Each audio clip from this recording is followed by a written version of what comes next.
최근 한국형 발사체 핵심 기술을 개발하며 로켓 기술 발전에 박차를 가하고 있는데요. 이렇게 인류의 기술이 우주를 향할수록 우주에는 또 다른 문제가 발생하고 있다고 합니다. 바로 우주 쓰레기 문제인데요. 네, 이 우주 쓰레기를 청소하는 일명 청소위성 연구를 진행 중인 전문가와 함께 자세한 내용 알아보겠습니다. 한국항공우주연구원 IT융합기술팀 김혜동 박사 연결됐습니다. 안녕하십니까? 네, 안녕하십니까? 네, 이 우주 쓰레기, 우주는 보통 우리가 미지의 세계라고 많이 표현을 하잖아요. 네. 그래서 이 우주와 쓰레기가 잘 어울리지 않는 것 같은데 이 우주 쓰레기가 정확히 어떤 것을 의미하는 겁니까? 기본적으로 쓰레기라고 하면은 이제 쓸모없이 버려진 것들을 통칭을 하게 되는데요. 네. 우주 쓰레기는 인간이 만들어낸 인공위성이나 그다음에 우주 로켓이 우주로 날아가서 제 할 일을 이제 다 하고 버려지게 되면 기본적으로 이제 우주 쓰레기가 되겠고요.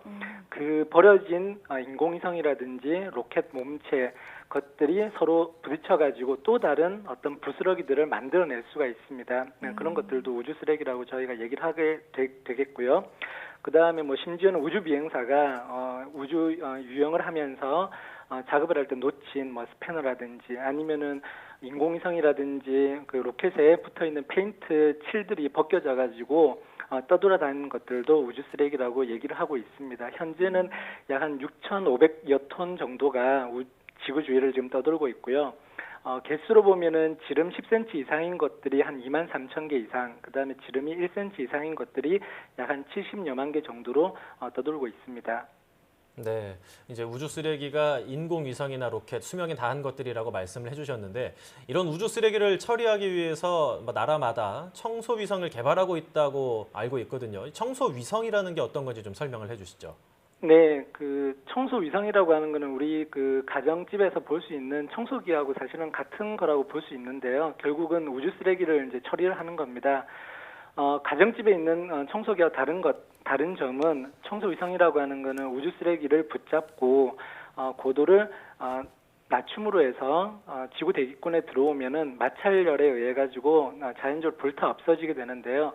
그런 식으로 이제 처리를 한다거나 아니면은 우리가 이제 인공위성이 주로 많이 다니는 궤도에서 벗어나게끔 그래서 다른 영역으로 보내버림으로 해가지고 우주 쓰레기와의 충돌 위험을 없애는 그런 역할을 하는 위성이라고 보시면 되겠습니다. 네, 그림 화면에서 보는 것처럼 이제 청소 위성이 뭐 그물 같은 걸 쏴서 포획하는 그런 모습이 나오기도 했는데 우리나라에서는 어떤 청소 위성을 개발하고 있나요? 지금 저희 연구팀에서 우선 그 지상에서 시험할 수 있는 수준이긴 하지만 저희가 지금 접근하고 있는 연구 방법 중에 하나는 개코 도마뱀이라고 하는 것이 있는데요. 그 개코 도마뱀의 발바닥을 보면 굉장히 작은 그 섬모들이 있습니다. 그래서 한쪽 바닥으로 힘을 가하게 되면 아주 작은 힘만 가하게 되더라도 접착력이 생겨가지고 적은 힘으로 큰 물체를 저희가 이렇게 붙잡을 수가 있습니다. 그러한 어떤 원리를 이용을 해서 작은 초소형 위성으로도 큰 물체, 큰 우주 쓰레기를 쉽게 붙잡을 수 있는 그런 기술들을 저희가 지금 개발을 하고 있습니다. 네, 그러니까 포획 형태의 청소 위성을 연구하고 있다고 말씀을 주셨는데 네. 그렇다면 현재 개발 중이신 이 청소 위성 실제로 우주에서 사용이 된다면 얼마만큼 효과가 있을까요? 저희가 지금 목표로 하고 있는 청소 위성의 크기라고 하는 게 사이즈가 일반 그 가정집에 있는 데스크탑 PC 정도이고요. 중량이 한 8kg 정도입니다. 그래서 굉장히 작긴 하지만 아까 말씀드린 그러한 방법을 이용을 하게 되면 지금 그 작은 위성보다 몸체가 한 10배 이상 큰 위성까지도 저희가 적은 힘으로 붙잡을 수가 있고요. 붙잡게 되면은 가지고 있는 어떤 엔진을 이용을 해가지고 고도를 낮춘다든지 아니면은 저희가 이제 별도의 방법을 이용을 해가지고 풍선 같은 거를 이제 크게 부풀리게 되면 지구 주위에 있는 그 대기 밀도에 의해 가지고 저항력이 생기게 되는데 그 저항력에 의해 가지고 우주 쓰레기가 더 빨리 대기권으로 진입해서 불타 없어지는 그러한 원리를 저희가 이용을 할 수 있을 것 같습니다. 개코 도마뱀의 발바닥의 원리를 이용을 하게 되면 여러 번 저희가 이용을 하더라도 큰 힘을 소모하지 않기 때문에 효과적으로 저희가 처리할 수 있을 것으로 생각하고 있습니다. 네, 지금 개발하고 계신 청소위성이 크기는 작지만 효과적이다라고 이제 말씀을 해주신 것 같은데요. 네, 맞습니다. 우리나라 이외에 이제 우주 선진국들도 이런 청소위성을 많이 개발하고 있다고 알고 있는데 현재 해외 청소위성 개발은 어떻게 진행되고 있습니까? 지난달 6월에 그 중국에서 청소위성을 발사했다고 이제 보도가 나온 게 있는데요. 사실은 그 공개적인 어떤 자료가 없어가지고 어떤 모양인지는 확인이 어렵습니다. 대신에 일본 같은 경우에는 90년대 중반부터 우주 쓰레기를 처리하는 방법들을 연구해 왔었고요. 그 중에 일본에서 지금 생각하고 있는 거는 우주 쓰레기나 아니면 버려진 인공위성에 굉장히 긴 전기가 통할 수 있는 끈을 늘어뜨려 가지고 지구 주위에 있는 자기장 속에 전기를 흐르게 하면은 그 반발력이 생기게 됩니다. 그 힘을 이용해 가지고 고도를 빨리 낮추게 되는 그런 방법을 지금 적용하고자 지금 하고 있고요. 가장 구체적인 예는 유럽 우주국 유로피안 스페이스 에이전시가 있는데요. 2023년에 그 우주국에서 쏘아올린 MBSat이라고 하는 굉장히 큰 인공위성이 지금 우주 쓰레기로 버려져 있습니다. 버스 크기 정도가 되는데요.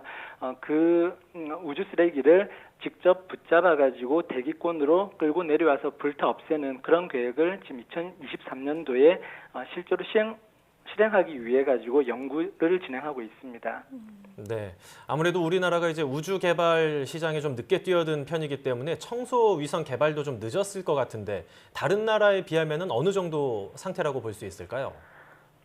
국내에서는 우주 쓰레기와 관련된 연구를 2007년도에 저희 그 항공우주연구원 저희 연구팀에서 맨 처음 시작을 했었고요. 실제 청소 위성과 관련된 이러한 쪽 연구는 더 늦었습니다. 2014년도가 들어와 가지고 저희가 지금 3년째 개발을 하고 있습니다. 지금 현재 수준은 저희가 이제 우주 공간으로 날아가 가지고 뭔가 실험을 하기에는 굉장히 많은 예산과 그다음에 개발해야 될 기술들이 많기 때문에 지금 현재 저희가 하고 있는 거는 청소 위성을 만들기 위한 굉장히 기본적인 어떤 처음에 시작하는 단계라고 생각하시면 되겠고요. 걸음마 수준이라고 생각하시면 되겠고요. 하지만 지금 저희 항공우주연구원의 지상시험 장치를 지금 개발하고 있는데요. 우주 환경을 일부 모사를 그러니까 우주에서는 마찰력이 없기 때문에 자유스럽게 움직이고 어떤 반발력에 의해서 이제 쉽게 움직이게 되는데 그런 것들을 모사할 수 있는 장치를 만들어 놓았습니다. 그래서 그러한 것들을 이용해서 청소위성의 기본적인 핵심 기술들을 저희가 확보를 해 나가고 있는 중이라고 보시면 되겠습니다. 네, 지금 우주 쓰레기 처리 문제 또 청소 위성에 대해서 이야기를 나누고 있는데 사실 그렇게 피부에 아주 가깝게 와닿진 않는 게 사실이거든요. 너무 먼 이야기다 보니까요. 네. 우리가 이 청소 위성에 대해서 연구를 해야 하는 이유는 무엇일까요? 많은 일반인들이 그러한 그 질문을 많이 해주시는데요. 우리가 쉽게 생각을 해보면 우리 집 앞에 넓은 골목길이 있습니다. 그 골목길에 처음에는 뭐 아무것도 없기 때문에 지나다니는데 불편이 없지만 거기에 누군가가 쓰레기를 계속 이렇게 벌어놓고 치우질 않는다면 언젠가는 그 골목길을 지나다니는 것조차 굉장히 힘들 것입니다. 우주 공간도 마찬가지입니다. 우리가 생각하기에는 굉장히 넓어 보이고 우주 쓰레기가 조금 있다 하더라도 우리가 쏘아올린 인공위성이 설마 부딪힐까 어떤 문제가 생길까 생각하지만은 실제로 2009년도에 미국의 이리듐 위성이라고 하는 게 다른 위성과 부딪혀가지고 못 쓰게 된 사례가 있거든요. 네, 그런 식으로 그런 충돌 사례가 앞으로는 점점 잦아질 수밖에 없기 때문에 유엔이라든지 그다음에 국제 여러 나라에서 우주 쓰레기를 발생하는 방법을 갖다가 줄이는 우주 쓰레기를 처리하는 방법을 연구를 하기도 하고 그다음에 여러 가지 그 가이드라인을 만들고 있습니다. 그래서 발사체를 만들고 인공위성을 쏘아 올리고 난 다음에 어떻게 처리를 자체적으로 잘 할 것인가에 대한 가이드라인을 가지고서 자발적으로 지금 준수를 하고자 노력을 하고 있습니다. 그러한 어떤 국제적인 추세에 맞춰 가지고 우리나라에서도 연구 개발하는 게 중요하다고 생각하고 있습니다. 네, 청소위성 개발에 뛰어든 게 조금 늦었기 때문에 앞으로 개발할 것들이 더 많을 것 같은데요. 박사님의 네. 앞으로의 연구 계획도 좀 말씀을 해주시죠. 네. 청소위성에 그 들어가는 핵심 기술들은 기본적으로 굉장히 정밀한 어떤 랑데브 도킹 기술이라든지 그다음에 우주 쓰레기나 어떤 물체 앞에서 일정 거리를 유지를 하면서 붙잡거나 아니면 어떤 다른 여러 가지 작업을 할 수 있는 근접 운영 기술도 필요합니다. 그 다음에 여러 가지 센서 데이터들을 실시간으로 처리를 해야 되는 그런 기술들도 필요하고요. 그 다음에 굉장히 정밀한 항법 유도 제어 알고리즘 개발도 필요합니다. 그러한 그 핵심 기술들이 청소 위성에만 국한해서 저희가 쓸 수 있는 게 아니고요. 앞으로 그 달 착륙을 한다든지 그 다음에 다른 우주 개발 선진국에서는 뭐 화성을 가고 뭐 소행성을 탐사한다고 했을 때 거기에 모두 활용할 수 있는 중요한 기술들입니다. 그래서 저희 연구팀이 청소 위성 기술뿐만 아니라 앞으로는 우주 공간에서 우주에 있는 어떤 인공위성에 연료를 재급유하는 어떤 재급유 위성이라든지 위성이 고장이 났을 때 부분적으로 수리를 해서 인공위성이 우주 쓰레기로 전락하지 않고 좀 더 오랫동안 일을 할 수 있는 그런 만능 로봇 위성을 개발하는 게 저희 연구팀의 궁극적인 목표라고 할 수 있겠습니다. 네, 우주 쓰레기 청소 위성 연구 과정 또 진행 과제에 대해서 지금까지 김해동 박사와 함께 이야기 나눴습니다. 박사님 오늘 말씀 감사합니다. 네, 고맙습니다. 네, 박사님께서 골목길에 이 비유를 해주신 말씀이 굉장히 좀 와닿고 굉장히 쉽게 좀 이해가 됐는데요. 아무래도 많은 선진국들이 제2의 지구찾기 같은 우주 탐사에 집중하고 있는데 향후 원활한 이 우주 연구를 위해서는 우주 쓰레기 연구를 하는 것도 중요하다는 게 다시 한번 좀 짚어봐야 할 문제가 아닌가 싶습니다.